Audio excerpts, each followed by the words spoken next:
Hey crypto friends, for those of you who are new to my channel, my name's Garrett and welcome to Altcoin Radar. In today's educational trading video, you guys are going to learn how to master the MACD indicator and how you can incorporate it into your own trading strategy. Now, for those of you who are new to the channel, if you are interested in trading and would like to try out the same crypto exchange that I've been using for the last 3 years, feel free to go ahead and check out the MEXC exchange with the link in the description below this video. I personally love this exchange for two big reasons. The first one, as you guys can clearly see, they've got some of the cheapest trading fees in the industry right now, so you get to keep more of your profit, which is very nice. Now, in addition to that, they also have over 1,500 different altcoins to trade at any given time, which is very nice because like places like Coinbase, they only got like 250 coins. So it's nice to be able to have a very much wider selection to be able to choose from. All right, guys. So as far as the MACD indicator goes, the MACD indicator is the moving average convergence divergence, all right? And it pretty much stands as an extremely powerful tool in the world of technical analysis. So what I'm going to be talking about here are the various ways that you can personally use this indicator in your own strategy, and I'll also show you how to use it with examples on this live chart as well. So to go ahead and start this off, one of the primary uses of the MACD indicator is identifying crossovers, all right? Crossovers typically with the MACD line and the signal line, all right, which are these lines right here, okay?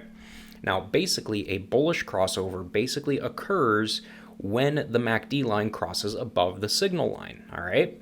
And it pretty much signals a potential uptrend. Now, on the other hand, a bearish crossover typically occurs when the MACD line crosses below the signal line, suggesting a potential downtrend. So here's some examples of that, okay?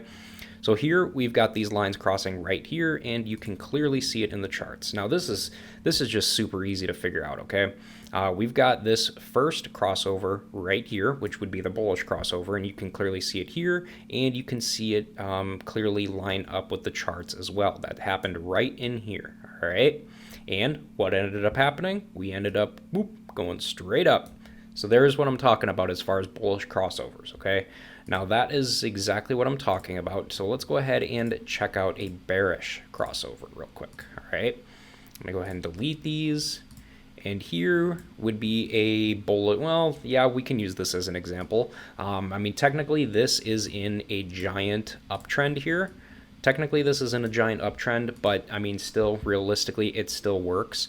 But here we've got a bearish crossover, all right? You can clearly see the crossover happen right in here, and you can see it play out right around in here. Now, as you can see on the chart, it did go down, as you can clearly see, but a lot of that has to do with the reason why it's so flat right here and not so steep like it is here is simply because you can see it in the volume, okay? These bars on the histogram, they typically indicate the volatility, okay? So as you guys can clearly tell, because the bars are super shallow, that typically means that it's not very volatile, okay? So therefore, it equals, okay, well, it's pretty much flat. I mean, it's still going down, but it's pretty flat. It's not like a steep, straight downward movement, all right? Now, if these bars were longer, like these big bullish bars are, if these bars were super long, they would probably be a much steeper downslope, okay? Here's what I'm talking about here. As you guys can clearly see, these are much steeper bars right down in here, right? And we've got this much steeper decline right here, all right? So this is kind of what I'm talking about here when I'm talking about the overall, you got to look at all of these different aspects of the indicator to be able to do proper analysis, all right? So that pretty much does it for crossovers. So now another good use case for the MACD indicator is the histogram analysis itself, okay? Basically, the histogram pretty much represents the momentum of price movements, all right? Which is what I was talking about with the volatility, all right?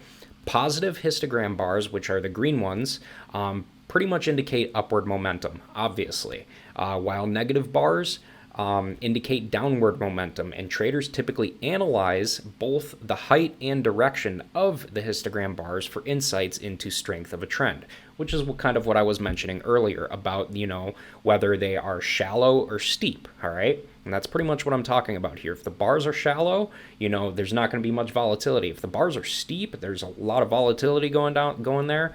going on there, and we've got some price action going on. All right.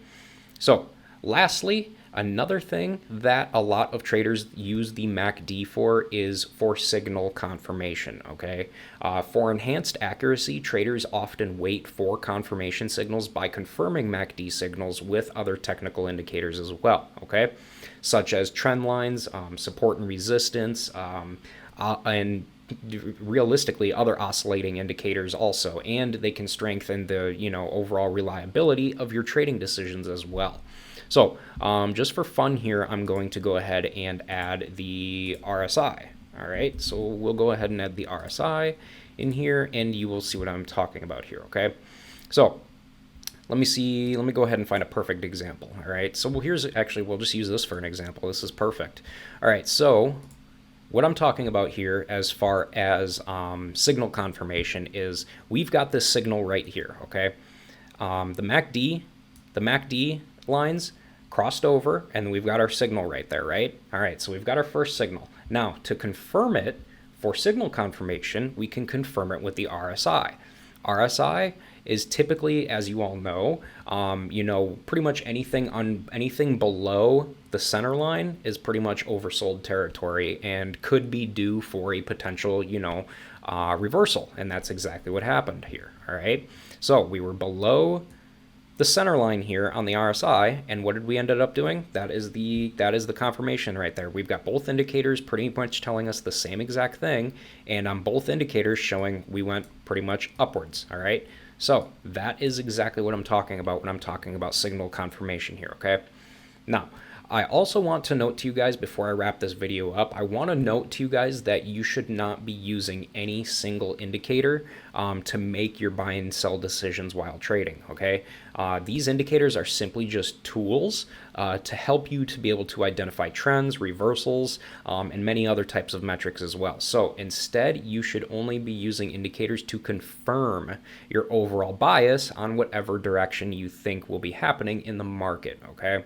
Never use the indicators for your buy and sell decisions, okay? You got to make sure to confirm your overall bias with either multiple indicators or support and resistance levels or price action alone. There's multiple different ways to do it, you guys. Overall, though, here, you guys, as you typically go through this journey to master the MACD indicator, just remember that practice and continuous learning is absolutely key here, okay? You want to experiment with different time frames and trading scenarios to pretty much develop a very solid understanding of how the MACD behaves in various market conditions. And with dedication and strategic application, the MACD indicator can become an invaluable tool in your trading toolkit. I mean, realistically, you guys, to be honest with you, when I'm sitting here trading or when I'm looking for setups and stuff like that, hey, my charts, they're not filled with all kinds of indicators or anything like that. Pretty much what I do is I'm typically just looking at price action alone on the charts, meaning up in here.